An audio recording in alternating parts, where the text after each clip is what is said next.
अब तो शुभ घड़ी आ गई है राम मंदिर के उद्घाटन की। क्या लगता है कि 2024 पे इसका कितना असर पड़ेगा? 2024 में अनडाउटली, जिसे आप कुछ भी नहीं कह सकते, देयर इज़ ओनली मोदी। क्योंकि इनको बीट करना, सबको साथ में लेके चलना, और जो इनकी सरकार में ओवरऑल विकास हुआ है उसका तो कोई कहीं से कहीं तक कोई मेल ही नहीं है। और अगर आप इंटरनेशनल रेप्यूट की बात करते हैं तो आज जो भारत की पोजीशन है वो अभी तक किसी भी गवर्नमेंट में नहीं आई। जो प्राइम मिनिस्टर को सम्मान बाहर जाने के बाद मिलता है वो अभी तक हमने कहीं भी नहीं देखा, और ये सब आम जनता भी देखती है जो होती है। तो इस चीज़ के अगर देखें और एक पढ़ी लिखी कम्युनिटी की बात करते हैं तो मुझे लगता है कि कहीं से कहीं तक कोई क्वेश्चन ही नहीं है, देयर इज़ ओनली मोदी। ये अभी राम मंदिर का जो उद्घाटन होने वाला है, तारीख बताई गई है कि 22 जनवरी को होगा 2024 में।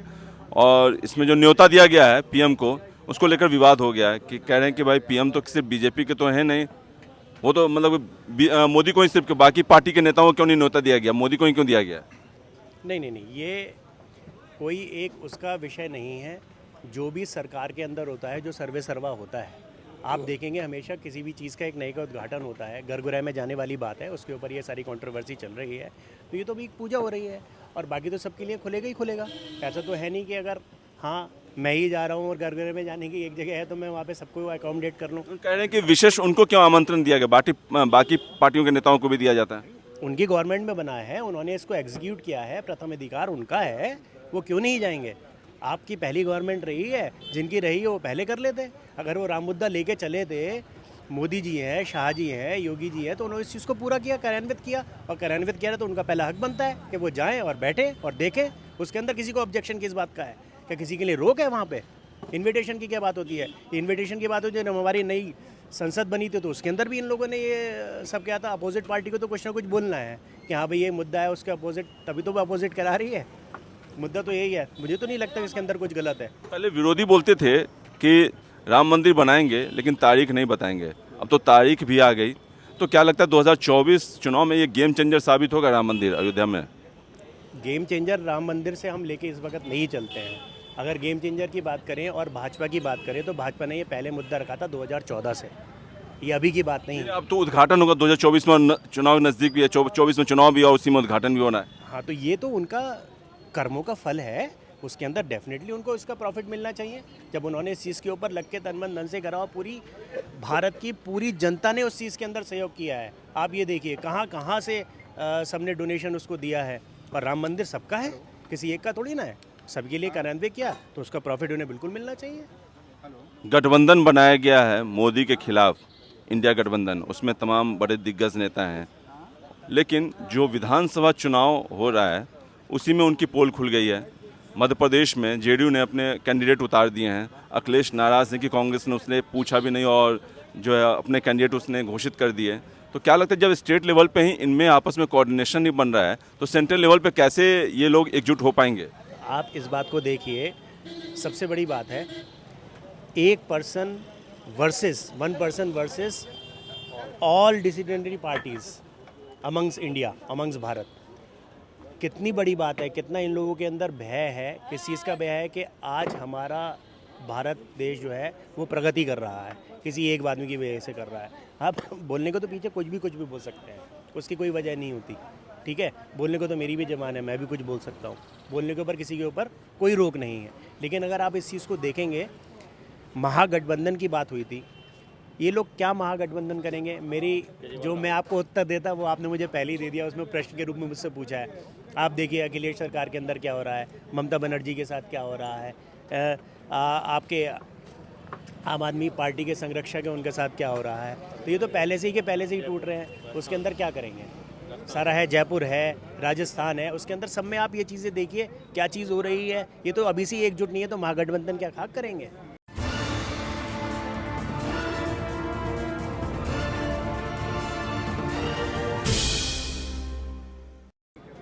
यूपी में कहा जाता है कि सत्ता का रास्ता यूपी से खुलता है, और जब देख रहे हैं कि अखिलेश अब नाराज़ हैं तो मायावती को साथ लाने की कांग्रेस कोशिश कर रही है। कहा जा रहा है कि मायावती को साथ में ले ले, तो एक संकेत है कि भाई ठीक है अखिलेश को कि आप नहीं हैं तो हमारे पास मायावती रेडी हैं। आप हमारे जो है हम यूपी में फिर भी मजबूत रहेंगे। देखिए, अखिलेश जी की जहाँ तक बात होती है, आप सबको ध्यान होगा, youngest chief minister of Bharat रहे हैं वो।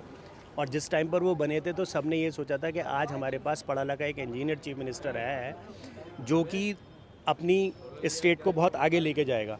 और वो कहीं तक खरे उतरे भी। ऐसा नहीं है कि अखिलेश जी की कोई बुराई है, लेकिन सत्ता है, सत्ता के अंदर जो कुर्सी के ऊपर आता है उसका पक्ष और विपक्ष दोनों ही होता है। लेकिन सत्ता की कुर्सी का नशा ऐसा होता है कि आदमी पथभ्रष्ट हो ही जाता है। तो कहीं तक हमें लगता है कि अखिलेश जी भी इस पद से भ्रष्ट हुए और इसी वजह से आज वो इस मुकाम पे हैं। रही मायावती जी की बात, तो मायावती जी को तो आप भी जानते हैं और हम भी जानते हैं। उन्होंने सिर्फ एक ही तरीके की राजनीति खेली है। हमेशा एक ही तरीके की राजनीति कभी भी नहीं चलती। अगर आप किसी एक पक्ष को दबाओगे, दूसरे पक्ष को हमेशा सिर्फ एक ही पक्ष को आप उठाओगे, तो ये रिसाइकिल वाला प्रोसेस है। हमेशा जो चीज़ दबती है वो कहीं ना कहीं जाके उभरती है। यूपी में तालमेल बन पाएगा, जिससे मायावती को साथ लाने की बात चल रही है, अखिलेश को साथ लाने की बात चल रही है, जो ऑलरेडी नाराज़ हैं, और कांग्रेस, क्या तीनों जो बयानबाजी पहले से देखने में आ रही है, तो क्या यूपी में बात बन पाएगी? बाकी स्टेट के तो बाद में छोड़ते हैं क्योंकि 80 सीटें हैं वहाँ पे। नहीं, मुझे बिल्कुल भी कहीं से कहीं तक नहीं लगता।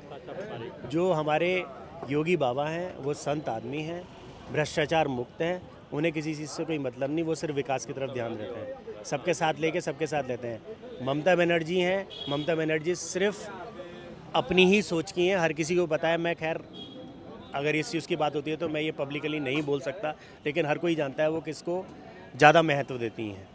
तो मुझे कहीं से कहीं तक कोई नहीं लगता कि ये कोई गठबंधन हो भी पाएगा। अगर कोशिश भी करेंगे तो बहुत बुरी तरीके से हारेंगे। राजस्थान चुनाव से पहले ईडी की छापेमारी चल रही है। अशोक गहलोत को भर्ती घोटाले में समन भेजा गया, ईडी ने भेजा है, और उस पर कहा जा रहा है कि बीजेपी को अपनी हार नज़र आ रही है, इसीलिए अब ईडी को मोहरा बनाया गया है ताकि बाजी पलट सके, जनता के बीच में ये बताया जा सके कांग्रेस तो भ्रष्ट है। अब गहलोत जी की आप बात करते हैं तो जो गबन करेगा उसके ऊपर कुछ ना कुछ तो आरोप लगेगा ही लगेगा, और उसके ऊपर जांच बैठेगी ही बैठेगी। इसके अंदर कुछ नहीं है। और पेपर लीक का ये सारा का सारा मामला है, हर किसी को ये पता हुआ है। अब गहलोत जी की आप बात करिए, उसमें जो अपनी पार्टी के अंदर ही अपना नाम ही स्वयं बिना किसी से डिस्कस करने के बाद ऐसे चीफ मिनिस्टर घोषित कर रहे हैं, अपनी पार्टी वालों को लेंगे तो उनकी आप क्या बात करते हैं? उसके ऊपर तो हम कुछ कह ही नहीं सकते। केजरीवाल जो है, अब हर एक स्टेट में एक आंकड़ा सामने आया है कि जो भी गवर्नमेंट अब जाएगी, नेक्स्ट गवर्नमेंट जो भी बनेगी, चाहे वो छत्तीसगढ़ हो जाए, चाहे वो राजस्थान हो जाए, चाहे वो मध्य प्रदेश हो जाए, इस समय इतना ज़्यादा कर्ज लिया हुआ है कि आने वाली गवर्नमेंट को झेलना पड़ेगा, और फिर भी गवर्नमेंट वहाँ की बात नहीं आ रही है। मुफ्त मुफ्त, ये मुफ्त, वो मुफ्त, वो मुफ्त। आप मुफ्त की राजनीति से कितना इत्तेफाक रखते हैं? बिल्कुल भी इत्तेफाक नहीं रखता। मुफ्त कहाँ से मुफ्त है? आप सिर्फ जो हमारी 7 या 8% जनता इनकम टैक्स देती है, जितना भी मुफ्त है क्या गवर्नमेंट अपनी तरफ से दे रही है? केजरीवाल जी की बात करें, क्या वो अपनी तरफ से बिजली दे रहे हैं? जितने भी करदाता हैं बेचारे, वो सिर्फ सारा का सारा बोझ उन्हीं के ऊपर पड़ता है। ये सारी घुमा के उसके अंदर डाल देते हैं। अब पढ़े लिखी जनता को ये बात सारी समझ में आ रही है, धीरे धीरे सबकी पोल खुल रही है। तो मैं ही क्या सहमत नहीं। अब अगर आप 100 लोगों का सर्वे करेंगे तो मेरे को ये लगता है 80% आपके साथ होंगे जो कहेंगे कहीं ना कहीं तक मुफ्त की हमें राजनीति चाहिए ही नहीं। क्यों चाहिए मुफ्त का? आप मेहनत करो, खाओ, किस बात का चाहिए? क्या सिर्फ ये 8% जो करदाता है उन्होंने पूरे देश की जिम्मेदारी ले रखी है? किसी की और कोई जिम्मेदारी नहीं है, हर किसी को मुफ्त में चाहिए। केजरीवाल ने ये पत्ता खेला और वो आगे सत्ता के अंदर आ गए, और अभी भी यही चीज़ वो कर रहे हैं। दिल्ली में और पंजाब में उनका जो रेवड़ी डालने का जो था वो चल गया फार्मूला। क्या लगता है जो छत्तीसगढ़ में और राजस्थान में और मध्य प्रदेश में जो भाग्य आजमा रहे हैं, तो क्या ये मुफ्त वाला फार्मूला ये तीनों स्टेट में चल पाएगा केजरीवाल का? नहीं, मुझे बिल्कुल भी कहीं से कहीं तक नहीं लगता। जैसे मैंने अभी आपको पहले भी बताया कि अब जो है जनता चीज़ों को समझ रही है, जनता की समझ में आ रही है ये मुफ्त की रेवड़ियाँ जो आ रही हैं, ये कहाँ से आ रही हैं, किन के पैसों से आ रही हैं। तो वो धीरे धीरे सब समझ रहे हैं ना, समझ रहे हैं। अगर आप इनकी बात करेंगे तो ये नॉर्मल ये वाले हैं, आप इनसे पूछिए मुफ्त का क्या है, ये कहाँ से दे रहे हैं, ये तो नॉर्मल कमाई रहे हैं। लेकिन आज की डेट में जाने के बाद इन जैसे लोग भी करदाताओं की लिस्ट में शामिल हो रहे हैं, कितनी बड़ी बात है। अच्छा, लास्ट क्वेश्चन, राहुल गांधी लगता है आपको डिजर्व करते हैं एज ए पीएम कैंडिडेट, जो खुद को पढ़ा लिखा बताते हैं, मोदी से याद है? अभी ये मैं आपसे पूछना चाहूँगा, क्या आपको लगता है कितने भाषण, कितनी रील हम लोग देखते हैं, उसके अंदर बात करते हैं, अरे जो आदमी सही से बोल ही नहीं सकता। नेता हम किसे करते हैं? जो एक अच्छा वक्ता हो, जो पब्लिक की बात को समझे, उसके सामने सही से जवाब दे सके, अपने आप को उत्तरदायी माने उनको तो यही नहीं पता कि वो नेक्स्ट सेंटेंस क्या बोलने वाले हैं। तो आप उनसे कैसे एक्सपेक्ट कर सकते हैं? कई वो तो कुली से मिलने जाते हैं, किसानों से मिलने जाते हैं, मैकेनिक से मिलने जाते हैं, ड्राइवर से मिलने जाते हैं, सब तरफ जा रहे हैं। तो ये तो राजनीति का खेल ही है। जब कुछ समझ में नहीं आता, जब समझ में आता है कि कुछ नहीं है, तो पकड़ लो गरीब को कि हाँ भैया ये करो, उनके अंदर रेबड़ियों को ने वो दिखाओ और चलो कीजिए, मैं आपके साथ हूँ। मैं ये पूछता हूँ कि एक बार कुली में बनने के बाद, उठाने के बाद कितनी बार गए, या आज तक उससे पहले गए, या आज के बाद उसके बाद जाएंगे? ये सबको अब समझ में आ रहा है, मुझे नहीं लगता क्या है। विरोधी कहते हैं मोदी को तो सम्मान मिलता है, लेकिन जो गरीब जनता है वो बेरोजगारी और महंगाई से त्रस्त है। कहाँ बेरोजगारी है, आप मुझे बताइए, इस वक्त कहाँ बेरोजगारी है? अगर आंकड़ों की बात करते हैं तो आप अभी तक की जितनी भी गवर्नमेंट रही हैं, क्या बेरोजगारी इससे पहले कभी भी नहीं रही? जो गवर्नमेंट होती है उसी वही अपनी बेरोजगारी लगाते हैं। कांग्रेस की इससे पहले गवर्नमेंट थी, आप मुझे बताइए क्या हुआ? मैं आपसे ये पूछना चाहता हूँ, या हर किसी से ये पूछना चाहता हूँ जो बेरोजगारी की बात करता है, वो आप बताइए कहाँ से कहाँ तक हुआ, किस जगह, किन आंकड़ों की आप बात करते हैं?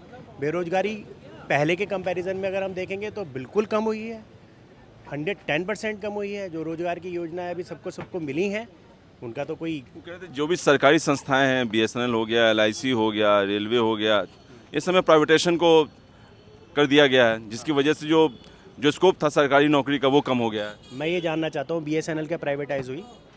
रेलवे क्या प्राइवेटाइज हुई? एयरपोर्ट अगर एक बना है तो किसी पर्टिकुलर को बना दिया, there was the open auction. आप जिसके जो बना सकता था वो बना ले। क्या सारे एयरपोर्ट प्राइवेटाइज हो गए? कौन सा प्राइवेटाइजेशन हो गया? एक प्राइवेटाइजेशन का मुद्दा लेके करा गया है, और प्राइवेटाइजेशन है भी तो वो आम जनता के हक में है। आप देखिए इसके अंदर कितनी ज़्यादा हमारा, जो अगर हम भ्रष्टाचार की बात करते हैं तो वो कितना कम हुआ है। तो मैं तो फेवर में हूँ इस चीज़ के, और मुझे लगता है कि सारी की सारी जनता फेवर में है। आप बताइए, आप इनसे पूछिए, ये जनरल खड़े हुए हैं, आप इनसे पूछिए, इनके विचार लीजिए। ये क्या आप बताइए कि 2024 में आपको कौन लगता है, कौन PM पद का दावेदार है, मोदी या कोई और? मोदी ही है, मोदी ही होंगे, क्योंकि हर जनता जानती है, जनता समझदार है, जनता वोट देगी, मोदी को ही लाएगी।